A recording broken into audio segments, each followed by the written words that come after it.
श्री स्वामी समर्थ. हा व्हिडिओ 2-3 दिवसाचा आहे. तर आम्ही लग्न लावलं आणि आम्हाला 5 वाजले निघायला. तर आम्ही निघालो सगळेजण. पंढरपूर ते जालना खूप टाईम लागणार होता. तर आम्हाला रात्रीचे 12-1 तरी वाजून घरी पोहोचायला. येता-येता थोडंसं जेवायला थांबलो. नंतर ना इथं कुंथलगिरीमध्ये छान खवा आणि पेढा भेटतो. तर इथं मी खवा पण घेतला आणि पेढा पण घेतला. तर रात्री आम्हाला 1 वाजला यायला.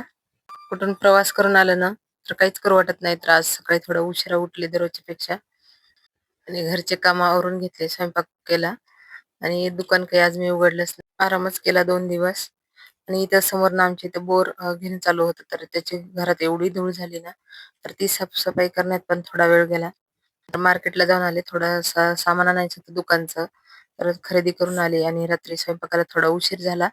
मी आज रस पोळी आणि कांदा चटणी, कुरडई पापड असं केलं होतं जेवण. थोडा उशीर झाला की ह्यांचं लगेच चालतं. आईला आणि दादाला जेवायला दे. तर स्वतः हातानं वाढतात आणि आईला म्हणजे आत्याला आणि मामाला देतात आणि मुलांना पण वाढतात. मग नंतर आम्ही दोघं जण जेवतो. तेवढ्या बाबतीत कोणाचीच वाट बघत नाहीत. पहिले आईला आणि वडिलाला जेवायला देतात. तर आज माझं पूजा करण्यातही खूप वेळ गेला. धूळ साफ-सफाई करण्यात.